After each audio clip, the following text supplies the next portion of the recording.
Comme l'heure m'a présenté, je suis captrice mobile. J'avais fait mes études à l'université en André, en technique civile imaginée, le master 2. Et là, aujourd'hui, je travaille à Paris comme ingénieur en intelligence artificielle médicale et en value système. Du coup, le but de mon intervention aujourd'hui, c'est de vous présenter un petit peu mon parcours comme un parcours possible après votre diplôme de master à Angers. Voilà, on va juste présenter mon parcours. Alors attends, on va essayer de le faire sans tout casser. C'est pas du tout ça.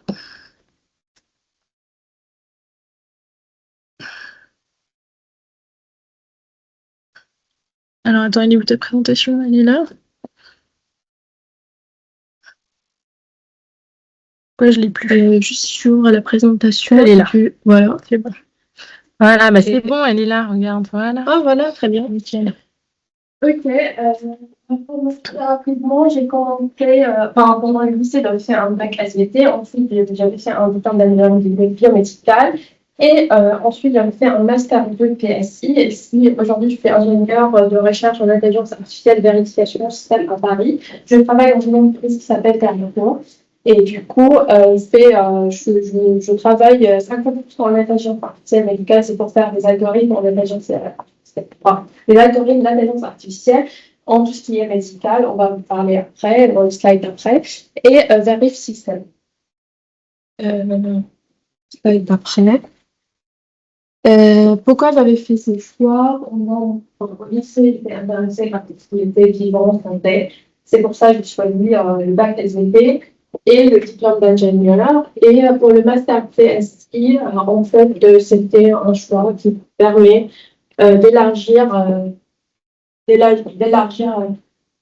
choix un peu en fait, d'élargir mes choix et avoir plus de possibilités de travail en tout ce qui était traitement d'image, traitement de signal et photonique. Pendant mon diplôme d'ingénieur biomédical, j'avais fait plusieurs stages.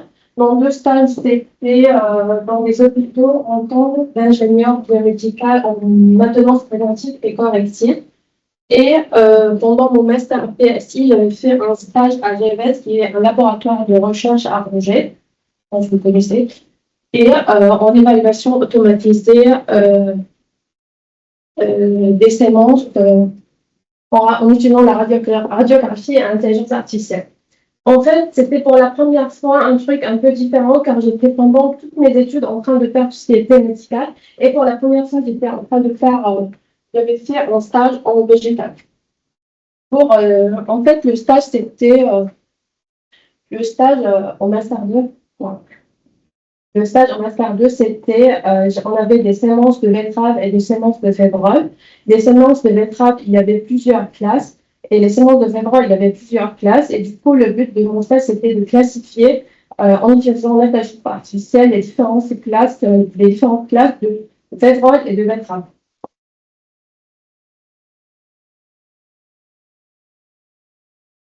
Avant de finir mon stage à Angers, j'ai trouvé un CDD. C'était mon premier poste à Paris en tant que préparation et analyse des données médicales. C'était une offre de 6 mois.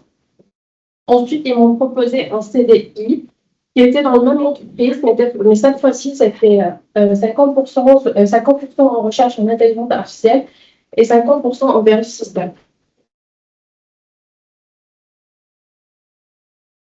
Alors, c'est quoi mon métier d'aujourd'hui?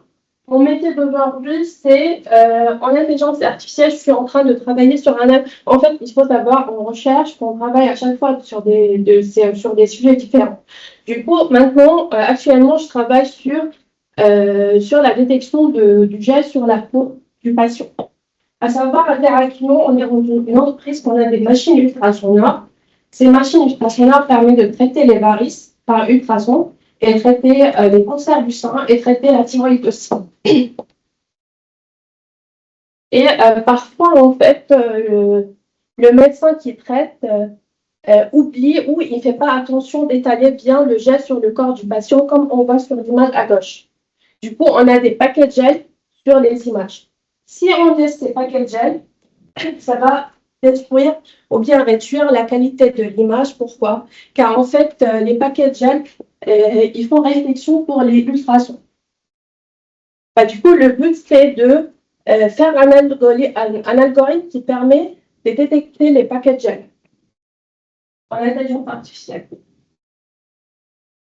Ça, c'est un exemple avec gel, et ça, c'est un exemple sans gel. Et là, on voit les paquets qui sont là, qui ne sont pas présents là.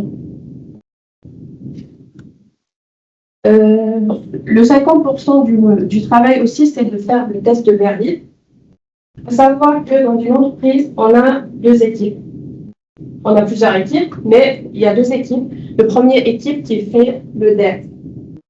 Le dev, c'est pour développer des nouveaux logiciels, bien développer le logiciel qu'on a à l'entreprise. Et l'autre équipe, c'est Verif, c'est pour vérifier si on n'a pas de bug sur cette machine. Moi, je fais partie de l'autre équipe, qui est l'équipe Verif, qui vérifie à chaque livraison du logiciel qu'il n'y a pas de bug sur la machine.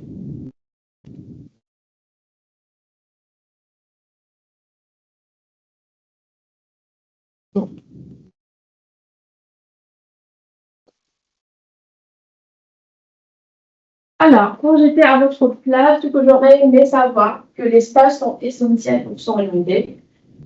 Comme je vous ai parlé un petit peu, pendant mon stage de Master 2, j'avais fait un stage en végétal, qui était intelligence artificielle, mais en végétal. J'étais toujours en médical, j'avais fait un diplôme d'ingénieur en biomédical. Et en fait, à la fin du stage, en fait, j'ai bien aimé le stage en végétal, mais à la fin du stage, j'étais convaincue que je préfère rester en médical. Donc, c'est bien que les stages sont essentiels pour s'orienter. On peut toujours changer de domaine d'application sans repartir de zéro. Car, en revenant aussi sur mon stage, j'avais fait une intelligence artificielle végétale, mais en fait, c'est les mêmes algorithmes qu'on peut utiliser en végétal ou en médical, mais en changeant un petit peu. Du coup, on n'a pas besoin de repartir de zéro à chaque fois. On peut changer les domaines d'application sans repartir de zéro en fait.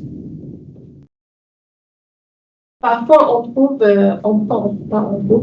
pense qu'il y a des trucs inutiles pendant les cours, mais vraiment, tout est utile. On utilise tout, même après. C'est en train de se faire.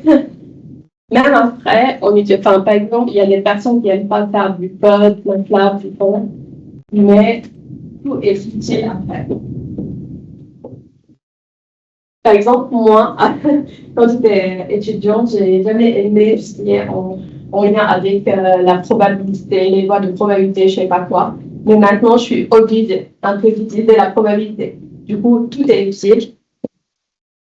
Le PLC ouvre des possibilités, même au-delà du domaine initial.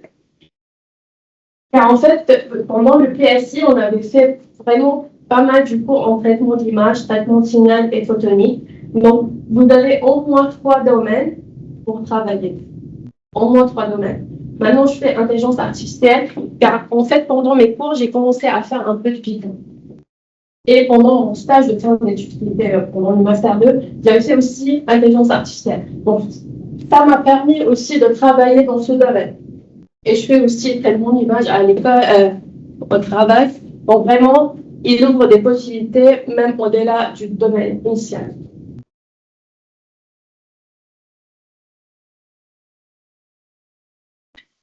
Vous avez mes contacts au cas où, car en fait, à Terraction, on a un page LinkedIn. On poste souvent des offres de stage si vous êtes intéressé.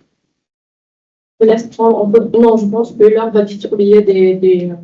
Oui, j'ai des petites cartes à distribuer. Bon, après, si vous voulez prendre en photo, vous pouvez.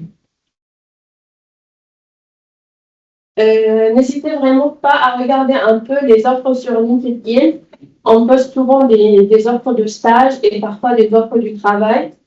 Comme je vous ai expliqué, on est une entreprise pour... en fait, vous pouvez trouver des offres de stage, traitement de signal, traitement d'image. Vous pouvez aussi trouver des stages en intelligence artificielle.